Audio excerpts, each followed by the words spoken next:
Bonjour les padawans, bienvenue pour cette nouvelle vidéo et aujourd'hui on se retrouve pour le test de Guilty Gear Strive. Ça y est, il est enfin là. Avant toute chose, un like, un commentaire, un abonnement, ça fait plaisir, ça donne de la force. Et on se retrouve tout de suite pour le contenu du jeu. Bon, concernant le contenu du jeu, je vais être clair, ce jeu n'est pas fait pour jouer en solo. Je pense qu'Arc System, avec le rollback, ils se sont concentrés là-dessus et ils se sont dit les gens vont jouer online. Nous on veut que les gens jouent online. On veut que les gens découvrent le Guilty face à d'autres gens. Là vous pouvez le voir, un joueur, tout ce qu'il y a c'est arcade. Bon c'est le arcade du Guilty, ça adapte à votre difficulté. Plus vous perdez et plus ça va faire descendre la difficulté. Il y a un boss à la fin, je vous laisse découvrir qui c'est. Le versus contre l'IA, bon, basique, et la survie, là, combattez jusqu'à la mort. Ensuite, il y a le 2 joueurs local. Le mode de jonc, ça je vais en revenir plus tard, parce qu'il est important, et c'est plus important des modes en solo. Là, il y a les matchs online, bien sûr avec le lobby, que je vais vous montrer, ouais, terrible. Hein, c'est vraiment pas terrible. Là, c'est pour créer des matchs privés avec vos copains. Le classement OSEF. Et là, le mode Quick Start. Quick Start, c'est ce que j'utilise le plus. Vous allez en entraînement et ça recherche en même temps un adversaire à affronter. C'est vraiment ce qu'il y a de mieux. C'est vraiment le truc le plus important, je pense. Et la meilleure idée du monde. Le mode histoire. Ah, l'histoire. Ah oui, c'est vrai. Donc là vous allez dire mais non, regardez, il y a un mode histoire, qu'est-ce que tu racontes? Mais non, le mode histoire dans les Guilty c'est un film, voilà, vous faites rien, vous posez la manette et vous regardez le film, c'est tout. Alors c'est cool pour les gens qui aiment regarder les films et pas se prendre la tête, mais c'est pas Mortal Kombat 11, hein. C'est juste le film. Ceux qui aiment le lore de Guilty vont sûrement kiffer. Et ceux qui voulaient du contenu solo, bah, vous passez votre chemin. Le monde de GG, ça vous apprend tout le lore de Guilty. Et c'est super bien foutu. On va faire un petit tour dedans. Alors là, il y a le glossaire, avec tous les persos de l'univers au monde. Si vous voulez savoir le groupe sanguin de Bedman, et ben vous l'avez. Voilà. On s'en fout. Coloration, alors ça c'est insane, ça c'est incroyable. C'est une sorte d'arbre généalogique entre les personnages. Tac. Et voilà, là ça vous affiche à chaque chapitre important de Guilty tous les persos importants. Et on peut, là par exemple Sol, ouf, je clique dessus et j'ai tout quoi. C'est incroyable. Ça, j'ai trouvé ça incroyable. Voilà, c'est pas grand chose, mais je trouve ça incroyable. Ceux qui veulent connaître plus le lore du Guilty, bah là, il n'y a plus d'excuses, vous pouvez tout apprendre par cœur. Sinon, on va refaire un petit tour. Bon, il y a la chronologie aussi, j'ai oublié. La chronologie de tous les événements, des lores, de Guilty. Voilà. Et vous pouvez apprendre tout par cœur dans ce jeu.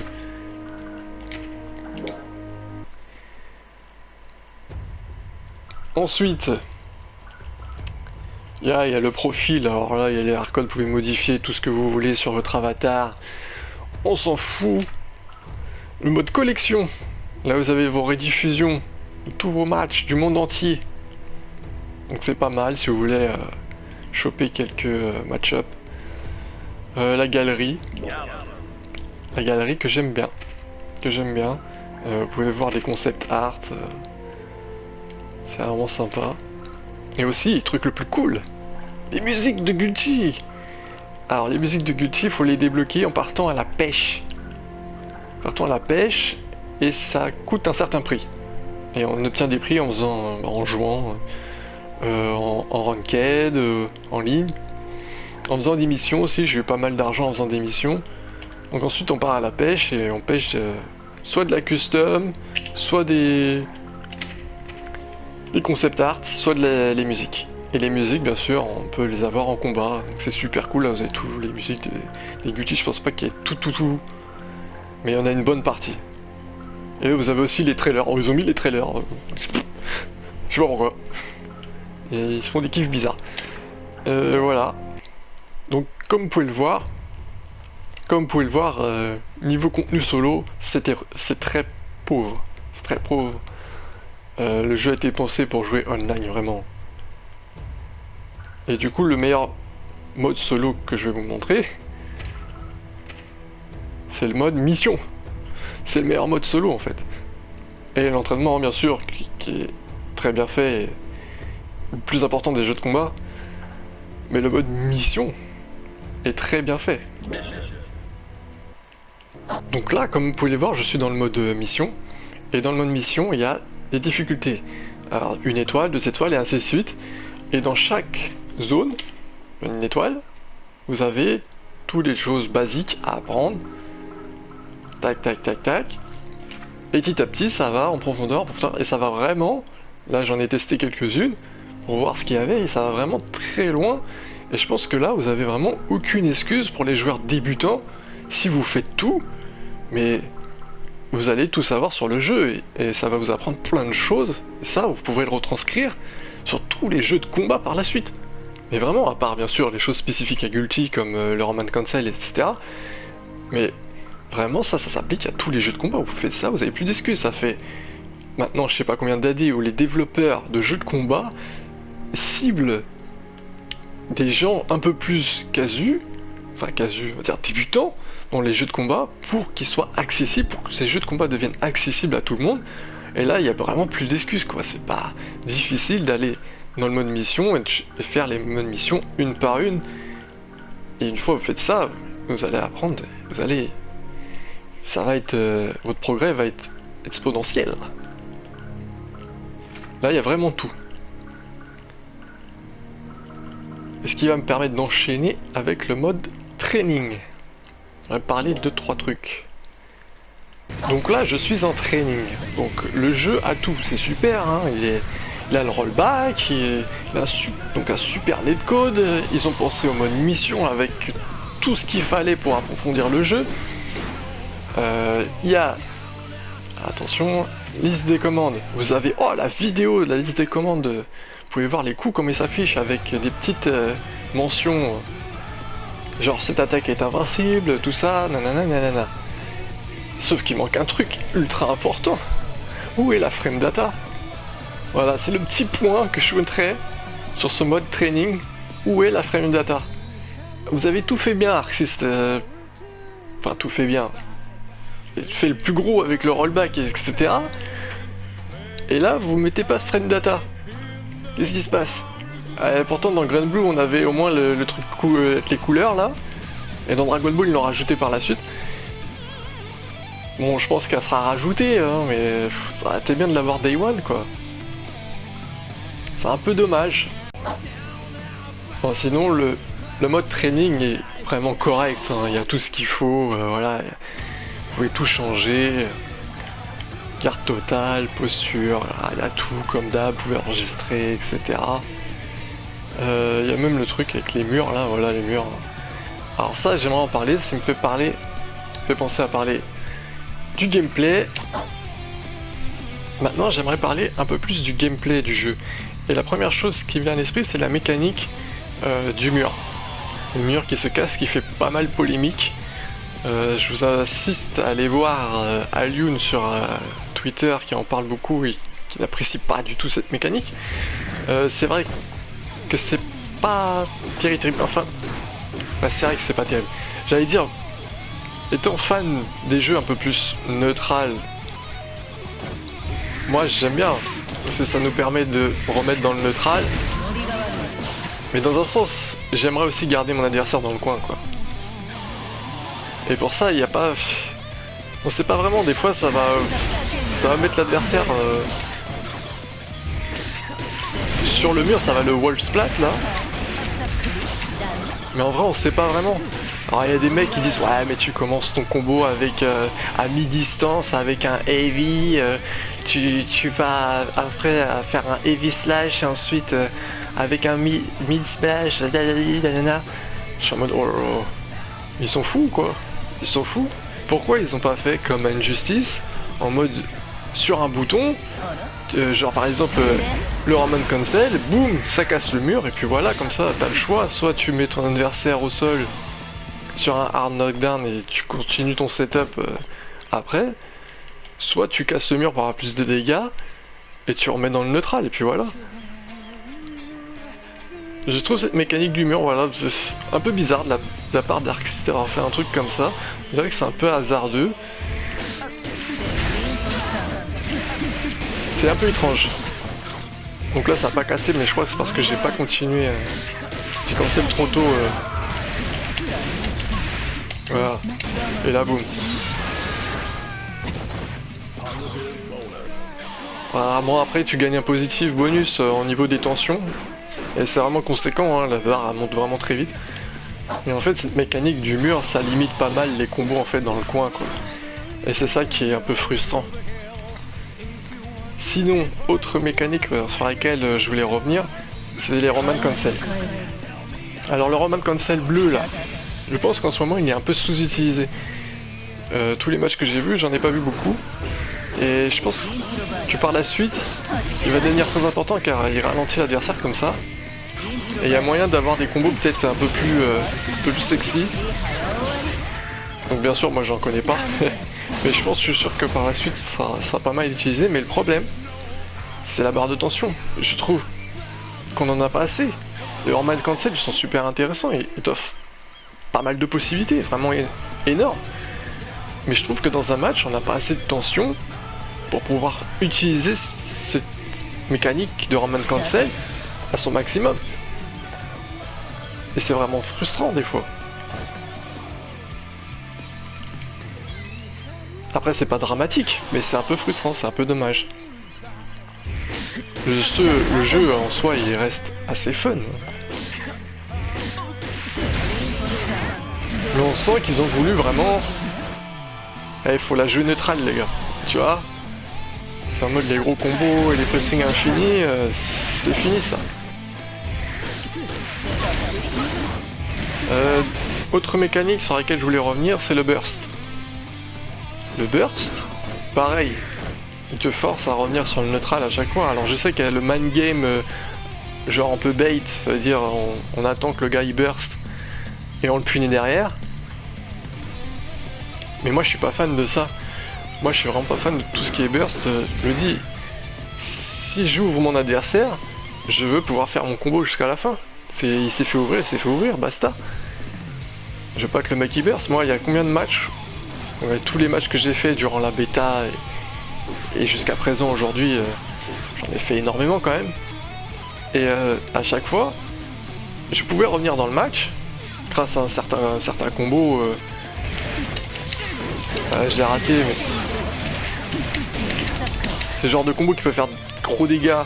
Mais le mec il burst juste après. Je suis en mode bah merde, je peux jamais revenir en fait. Et c'est vraiment dommage aussi, c'est vraiment ce genre de mécanique, tu vois, un peu dans K11 où le gars il se laisse tomber par terre avec les mécaniques de défense là. C'est des mécaniques que j'aime pas. Ceci dit, là on est revenu sur les mécaniques un peu point noir du jeu. Voilà, il y en a toujours hein, dans les jeux de combat, il y a toujours des mécaniques qu'on n'apprécie pas trop. C'est très dur de faire un jeu de combat vraiment parfait. En fait c'est chacun son point de vue là-dessus. Mais en soi le jeu il reste agréable et il est hyper fun. Les personnages sont trop stylés. Si je devais... Le point positif du jeu bien sûr c'est ses graphismes. Le jeu il est vraiment magnifique. C'est vraiment... Est-ce qu'on peut dire c'est le plus beau jeu de tous les temps des jeux de combat? Je pense qu'il a sa place. Je pense qu'on a le droit de dire ça. Et ce stage il est magnifique.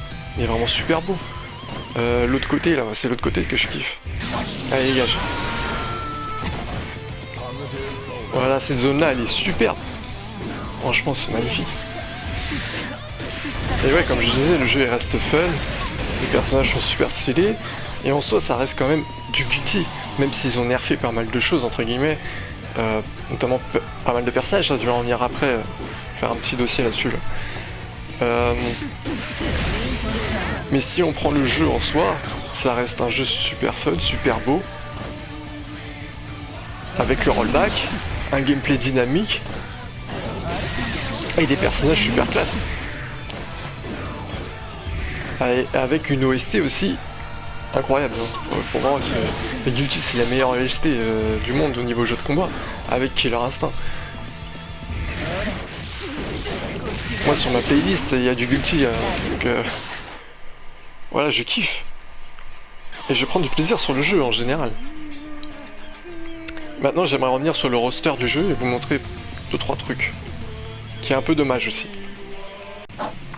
Donc là je vais revenir sur le roster du jeu en général. Donc le nombre de personnages et les personnages choisis par Arxist. Et je pense que c'est vraiment un très bon choix. Dans l'ensemble on a un peu de tout. Et les persos sont super stylés, donc c'est vraiment un très bon roster pour le départ. Nago, bon, j'avais joué durant la première bêta, donc attendez-vous à que je le rejoue en vidéo, Nago, car vraiment c'est le kiff. Mais après ils avaient annoncé Ino, et Ino, bien sûr je la joue depuis le début sur Guilty, c'est-à-dire depuis le début que je suis sur Guilty, donc depuis Ref 2. Et je la kiffe quoi, c'est ma sorcière bien aimée quoi. Il me dit c'est une sorcière qui joue de la guitare et en plus c'est un peu la bad guy de l'univers. Je la joue direct, je la joue direct, c'est craqué. Enfin, en plus son style est tellement stylé. Elle est trop stylée Ino. Et voilà, c'est mon perso. Mais Nago c'était parti pour être mon main, mais ils ont annoncé Ino juste après. Mais Ino, Nago, je vais le rejouer, c'est sûr ça va être mon second main. En plus ils l'ont buff. J'en ai affronté quelques-uns en ligne là tout à l'heure et ils m'ont rendu fou les gars. Et le perso il a l'air super fort maintenant. Et genre méga fort. Sa jauge de champ elle revient toute seule. Le perso il peut faire des dashs. J'ai vu les mecs qui dash sans souci. Ouais le perso il a l'air vraiment fort maintenant. Donc je pense que je vais sûrement le rejouer. Très prochainement. Ensuite il y a Milia. Milia est toujours aussi forte, hein, je pense. Enfin, forte. Elle a très peu de vie, hein. C'est comme Sheep en fait. Les deux se ressemblent assez là-dedans. C'est des persos assez rapides, assez rush d'armes, qui ont pas mal de setup, surtout Milia. Je pense que c'est le perso vraiment très dur à jouer contre. C'est le mec qui jouait bien quoi. J'ai vu l'FN jouer, il fait mal à la tête quoi. Sur son stream, Milia il faisait mal à la tête, hein. Il sautait dans tous les sens et tout. Je suis en mode tu me fais ça, moi je fais une crise d'épilepsie. Le perso il est trop balèze. Sheep, voilà, moi je connais pas très bien Sheep et on le voit très peu en ligne. Je sais qu'il a pas beaucoup de vie. Ils lui ont enlevé pas mal de coups par rapport aux anciens. Donc ouais c'est un perso rapide mais je pense qu'il peut faire pas mal de dégâts quand même. Donc à voir par la suite à Sol, mais Sol. Sol il milite beaucoup trop fort. C'est... Arxist, faites quelque chose. Je le trouve trop fort. Peut-être que j'ai de la merde. Mais ouais, pour l'instant, moi je le trouve vraiment fort. Et j'ai envie de le jouer aussi. Et franchement, j'ai envie de le jouer Sol. Il est trop stylé. Ah, quand il gueule là, les Fafnir. Ah, j'ai envie de le jouer là. Mais pour l'instant, je le trouve fort, vraiment. J'aime pas jouer les persos vraiment trop tiers. Kai, j'en vois beaucoup aussi en ligne, hein. C'est le perso de base du jeu, hein. C'est le Ryu du jeu. Sauf avec des extras qui peut te mettre des pressions, pas mal de pression, hein. Moins qu'avant. Avant, je me rappelle en ligne, c'était la folie dans Ref 2. Je voyais un Kai, je faisais merde, je passais un mauvais moment. Et il est toujours un peu chiant. Mais à force de le voir, on finit par s'habituer en fait. On finit par s'habituer. Bon, c'est le perso de base, voilà, je le conseille pour les gens qui débutent. Kai c'est bien. Mei, ah Mei, on la voit partout sur Twitter. C'est devenu un mème avec ses dauphins. Bon, elle est un peu pétée aussi, hein. Voilà, les dauphins c'est un peu pété, mais apparemment on peut les contrer. Il y a une hitbox en fait sur les dauphins, donc tu peux les taper quand elle le fait son Totsuki. Bon, elle reste, c'est Mei quoi, elle reste un peu chiante. Hein. Parce que je trouve qu'elle a une range du coup, ça, on voit pas comme ça, mais avec son encre là, et ben, elle te touche des fois, t'es en mode ah merde, je pensais pas qu'elle pouvait me toucher de là quoi. Zato c'est le personnage le plus compliqué du jeu pour l'instant. Mais je pense que si tu sais le jouer, ça fait très très mal. Hein, j'ai vu des pressings assez dingues avec lui. Et il est plutôt stylé Zato, hein, c'est le Jojo du jeu. Donc c'est cool. Et Ino, bah Ino c'est ma petite Ino quoi. C'est Rosjern avec un dash unique dans les jeux de combat. Genre elle flotte dans les airs et elle te met des triple overhead dans la tête. Ou soit elle te mixe. En fait elle a un 50-50. C'est soit overhead, soit low, soit chop. Et maintenant il y a super aussi. Il y a sa super imbloquable. Donc c'est super, voilà, moi je kiffe. Je kiffe Ino, voilà. Giovanna. Giovanna, bon bah c'est le perso Rosjern pour les débutants. C'est le Rosjern pour les débutants. Si vous avez pas peur, si vous êtes débutant et si vous avez pas peur de jouer un perso qui n'a pas de boule et qui doit être constamment au corps à corps, Giovanna est fait pour vous, elle a des plus frames de partout et elle a pas mal de vie. Ce qui lui permet de résister pas mal genre à un combat. Parce que la vie des personnages est différente dans Guilty, hein. Je le répète. Rametal, je vais regarder Rametal pour la fin. Voilà. Poptenkin, bon bah, c'est le chopper du jeu. Hein. Je sais pas s'il est plus fort qu'avant parce qu'apparemment avant il était lotière. Si je dis pas de bêtises sur F2 il était vraiment pas très fort. Et maintenant je pense qu'il a l'air plus fort qu'avant quand même. Il a des chops, enfin il fait flipper. Moi je vois un Poptenkin quand même. C'est les persos qui me font flipper. De toute façon les persos chopper ils m'ont toujours fait flipper dans tous les jeux de combat. C'est mon ressenti. Axel Low il me pète les 1. Il m'énerve, c'est un zoneur, hein, il casse les... Alors voilà, il s'appelle comme moi, il me casse les... je suis pas fan de celle au niveau design. Et en plus c'est un zoneur. Je sais pas, je suis pas fan de ses armes. C'est pas des armes stylées je trouve. Voilà, bon je déteste jouer contre lui, hein. Je déteste. Surtout quand vu que je joue Ino, que je suis Rosjern, dès que je me fais zoner... C'est la mort. Faust c'est l'embrouilleur du jeu, le perso chelou du jeu. Bon, maintenant il est un peu plus... je dirais qu'il est un peu plus zoneur du jeu quand même. Avec ses objets et tout, il a des coups vraiment de longue portée. À chaque fois quand je joue avec lui, qu'on joue contre lui, le gars il passe plus son temps loin de l'écran que près de moi, donc c'est plus un zoneur pour moi, Faust maintenant. Avec des embrouilles chelous. Léo, ah lui c'est le Unga Bunga du jeu. C'est affreux de jouer contre lui. Enfin, tous les débutants.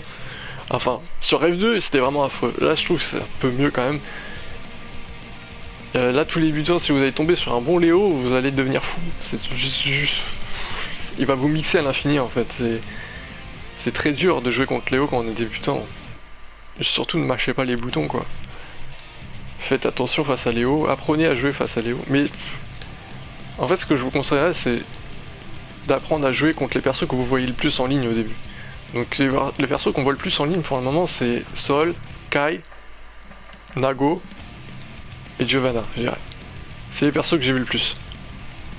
Il y a un peu de. Ouais, il y a un peu d'Axel et Faust, un peu plus. Mais les principaux c'est vraiment Sol, Kai. Et Nago j'en ai vu pas mal. Hein. Anji j'en ai vu, je commence à en avoir plus. Je sais pas s'ils l'ont buff ou quoi depuis la dernière bêta. Et je me suis fait rouler dessus notamment par un. Et ça m'a rendu fou. Là il était fort les gars. Ouais, Anji c'est le mix-up maintenant. Mix-up. Moi on m'a dit que ces papillons servaient plus à grand chose. Donc je sais pas si on pouvait me confirmer ça.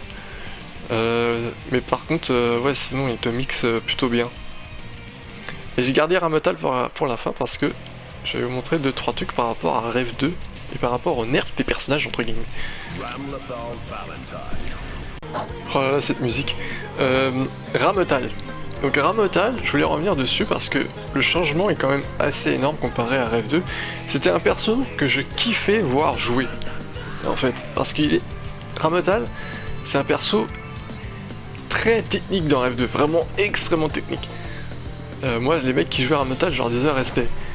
Et maintenant, bah voilà, c'est un perso bah, avec une bonne range, je dirais mid-range, voire long range, avec le projectile qui explose et qui revient pas. Et je vais vous montrer un truc. Ça liste des coups. Voilà, liste des coups de Rheinmetall dans Strive. Maintenant, je vais aller sur F2 et vous montrer la liste des coups de RAM sur F2. Donc là, vous venez de voir la commande list, je viens de passer sur F2, vous venez de voir la commande list de Rheinmetall sur Strive. Maintenant, voici la commande list de Rheinmetall sur F2.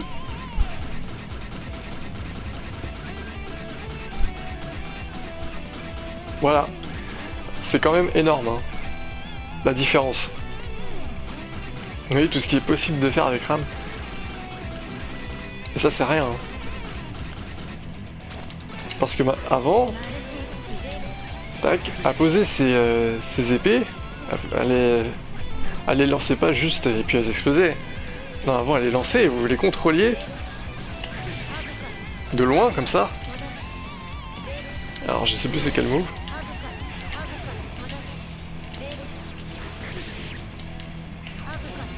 Voilà, vous pouviez taper comme ça. Et il y avait plein de mouvements que vous pouvez faire comme ça. Même l'autre épée, vous pouvez la poser quelque part. Tac. Et après, il y a un petit temps avant de la réutiliser. Vous pouvez la ramener vers vous. Maintenant, on peut plus la ramener vers nous. Tu la lances et basta, quoi. T'attends qu'elle revienne. Et hop, voilà.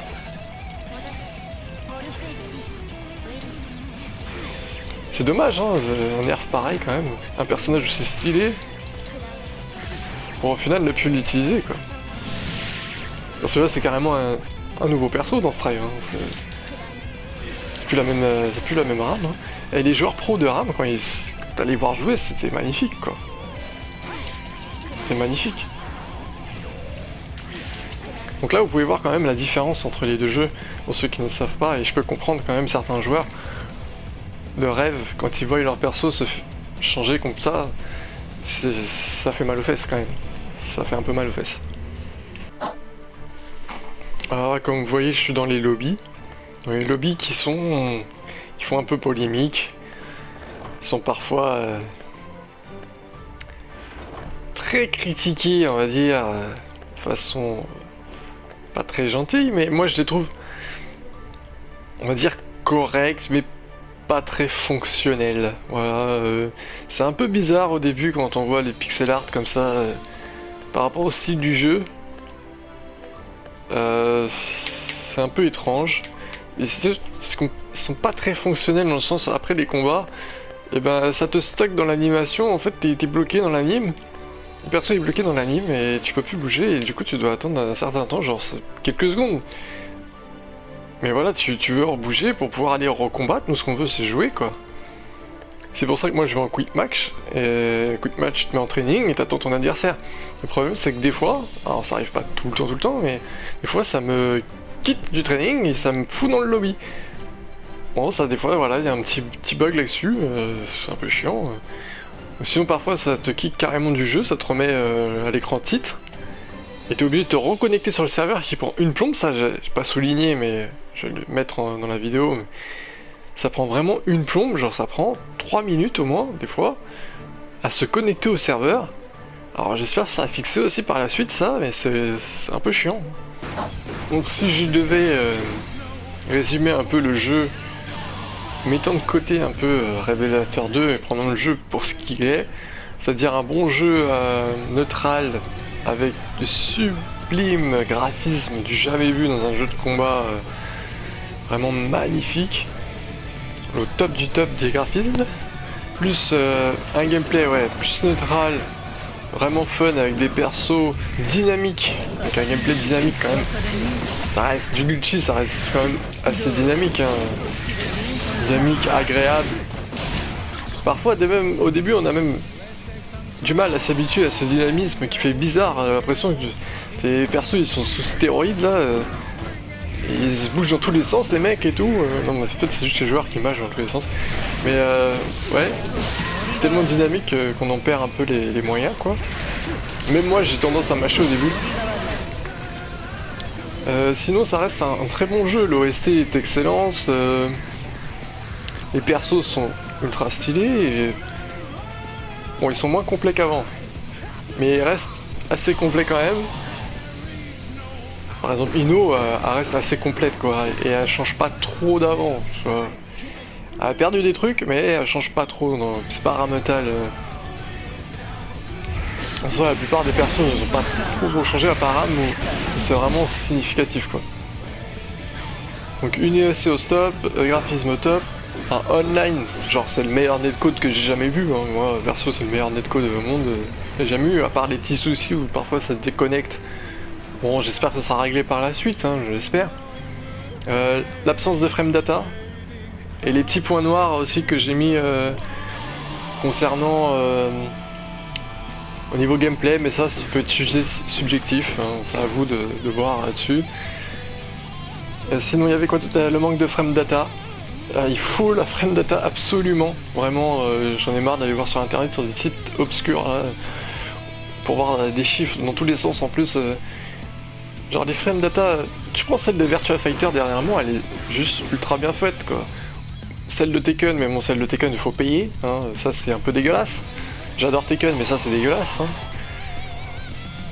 Sinon le jeu est vraiment très bon, franchement c'est du Guilty, ça reste du Guilty. Il faut aimer le neutral game quoi, c'est tout. Et les jeux un peu dynamiques quand même dans le neutral. Bon les padawans, ça va être la fin de cette vidéo. Une dernière chose, si vous voulez pas vous embêter à lire tous le lore, pour le lore de Guilty, allez voir la vidéo d'Archeral qui résume tout le lore de Guilty jusqu'à présent. Ensuite vous matez le film et vous êtes bien. Si vous voulez plus de vidéos sur Guilty, faites-le moi savoir. Moi il y aura sûrement un guide qui va arriver sur Ino, sûrement. C'est mon perso et je pense que c'est le seul perso pour l'instant que je peux faire en guide. Et sinon je ferai d'autres persos si vous me le demandez, il n'y a pas de souci. Je vais faire d'autres vidéos de toute façon, de matchs, de combats en ligne. Ça va être sympa. Sinon voilà, c'est tout ce que j'avais à dire. J'ai fait un peu le tour du jeu. Je pense que j'ai donné mon ressenti général sur le jeu. Et voilà, prenez soin de vous et allez jouer un peu de Guilty. N'oubliez pas un like, un commentaire, un abonnement. Ciao!